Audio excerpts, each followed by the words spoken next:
일단 대피는 위층 주인집으로 가라. 장마철 반지하 침수 대책이라며 서울시 담당자가 내놓은 설명입니다. 참으로 어처구니 없고 한심합니다.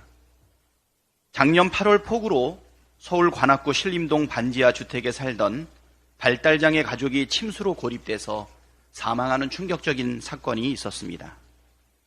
이 사건 이후 서울시는 반지하 퇴출을 선언했지만 1년이 지나도록 대응은 지지부진합니다.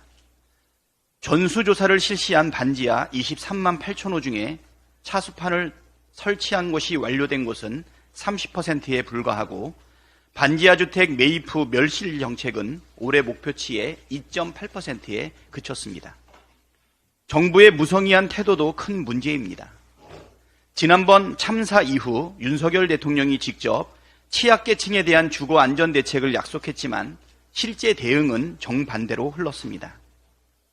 정부는 공공임대 주택 예산을 작년보다 5조 원가량 줄였고 저소득층과 취약계층을 위한 국민임대, 영구임대, 다가구 매입임대, 노후 공공임대주택 리모델링 예산을 대폭 삭감했습니다.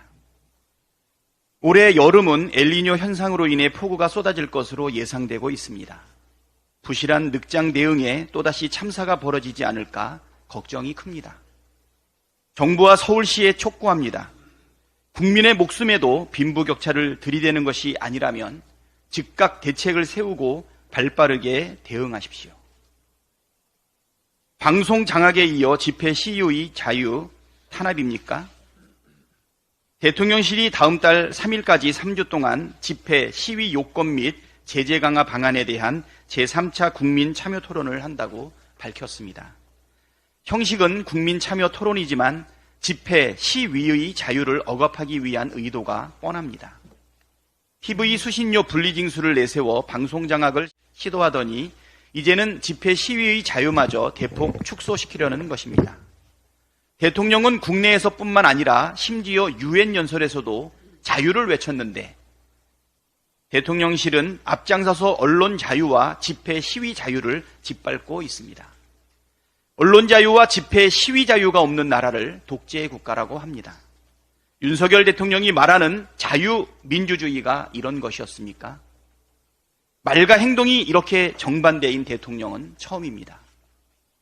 말과 행동이 다른 사람을 표리부동하다고 합니다. 그런 사람은 빠른 손절이 답입니다. 국힘단 울산시당이 후쿠시마 원전 오염수 해양 투기를 반대하며 핵 오염수라는 표현을 썼다는 이유로 민주당 울산시당 인사를 고발한다고 합니다. 한마디로 적반하장의 후한무치한 태도입니다. 전 정부 시절 국힘당은 일본의 원전 오염수 해양 투기를 격하게 반대했습니다. 당시 송일종 국힘당 비대위원은 2020년 10월 19일 회의에서 문재인 대통령이 즉시 나서 일본 정부에 강력한 우려를 전달해야 한다며 외교 채널을 가동해 방류 피해가 예상되는 주변국가 공조에 일본을 압박해야 한다고 말했습니다. 지금 국힘당 대표인 김기현 의원은 10월 26일 외교부 국정감사에서 일본을 상대로 국제소송과 가처분 소송을 제기해야 한다고 했고 당시 원희룡 제주지사도 일본 정부를 상대로 민형사소송을 제기하고 국제재판소에도 제소하겠다고 밝혔습니다. 그랬던 국힘당이 지금은 왜 이렇게 태도가 180도 돌변했습니까? 온 국민 기억력 테스트를 하자는 것입니까? 벼룩도 낯짝이 있다고 했습니다. 하물며 사람이면 양심이라는 게 있어야 하지 않겠습니까? 국힘당이 고발해야 될 대상은 민주당이 아니라 일본 정부입니다.